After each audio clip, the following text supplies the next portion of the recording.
कचऱ्याचा प्रचंड डोंगर कोसळून वेस्ट टू एनर्जी प्रकल्पाची इमारत जमीनदोस्त झालेल्या या भीषण दुर्घटनेत 9 कामगारांचा मृत्यू झालाय। तब्बल 81 तासांपासून सुरू असलेलं हे बचाव कार्य, शोध कार्य अखेर संपुष्टात आलंय। एनडीआरएफ, लष्कर आणि अग्निशमन दलाच्या पथकांनी युद्धपातळीवर मोहीम राबवली आहे। या दुर्घटनेनं संपूर्ण राज्याला हादरवून सोडलेलं आहे।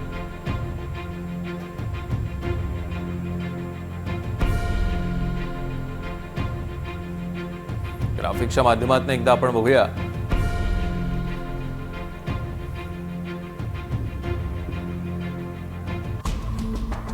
ढिगाराखाली आलेल्या कर्मचाऱ्यांची ही नाव आहे। वामन दगडू कसबे, वय वर्ष 50, सुनील कोरगे वय वर्ष 38, राहुल धोंडीराम गायकवाड वय 36, नागेश सर्जेराव गायकवाड वय वर्ष 29,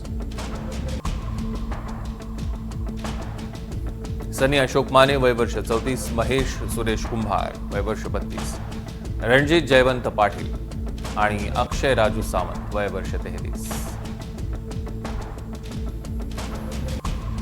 घटनास्थळावरून आपले प्रतिनिधी सूरज कसबे आपल्या सोबत जोडले गेले। सूरज, लेटेस्ट अपडेट्स काय?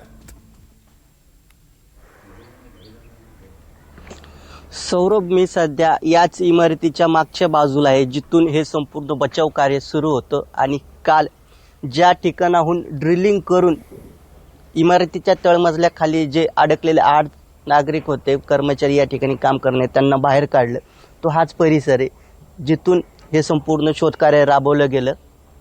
8 तारखेला ही घटना घडली दुपारी 1:30च्या सुमारास। आता हे शोधकार्य थांबून शोधकार्य जवळपास 81 तास चाललं। पहिल्या दिवशीचा मी तुम्हाला घटनाक्रम सांगतो।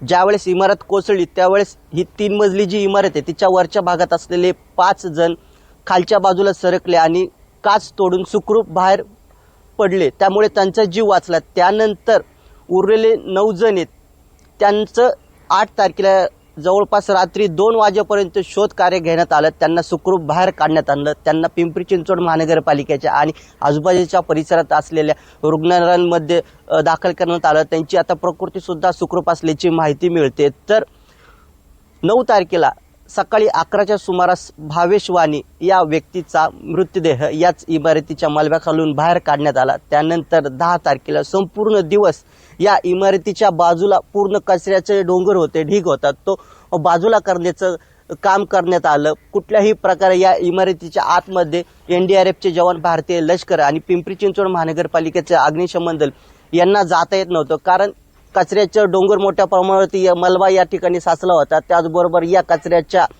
ढिगाऱ्यामध्ये मोठ्या प्रमाणावरती मिथेन वायू, त्यामुळे बचाव कार्यामध्ये मोठी अडचण येत होती। आणि आपण या इमारतीचा पूर्ण भाग पाहिलं तर कशा प्रकारे अतिशय मजबूत असे पिलर आणि स्टील याच्यामध्ये होते, त्यामुळे वेगवेगळ्या यंत्रणा या ठिकाणी बोलवाव्या लागल्या। त्यांच्या सहाय्याने या स्टीलचं आणि हे जे पिलर ते पाडण्यात आले। आतमध्ये जे अडकलेले कर्मचारी, त्यांच्या थोडी जरी चूक झाली असती तर त्यांच्या जीवास धोका निर्माण झाला असता, त्यामुळे पुरेपूर काळजी घ्यावी लागली। आतमध्ये अडकलेले जे 8 कर्मचारी होते त्यांना ऑक्सिजनचा, कृत्रिम ऑक्सिजनचा पुरवठा करण्यात आला। त्याबरोबर साऊंड व्हायब्रेशनद्वारे त्यांची हालचाल काही जाणवते का हे शोधण्याचा प्रयत्न केला। डॉग स्क्वॉड बोलवण्यात आला, त्या डॉग स्क्वॉडच्या सहाय्याने सुद्धा या ठिकाणी शोध मोहीम राबवली। मात्र सर्वचे सर्व प्रयत्न हे सफलफोर ठरल्याचं दिसलं, कारण मोठ्या प्रमाणात या ठिकाणी जे इमारतीचे स्ट्रक्चर आहे ते अतिशय मजबूत होते, त्यामुळे वेगवेगळ्या यंत्रणा बोलाव्या लागतात। त्यानंतर 10 तारखेला मध्यरात्रीच्या सुमारास वेगवेगळे आधुनिक यंत्रणा या ठिकाणी बोलवण्यात आले। आपण बघतो या शोधकार्याला बराच तास लागला सूरज, आणि तब्बल 81 तास उलटून गेले तेव्हा हे शोधकार्य पूर्ण झालंय। सूरज, याचे अधिकचे अपडेट्स आम्ही तुमच्याकडनं घेणार आहोत। तुर्तास धन्यवाद।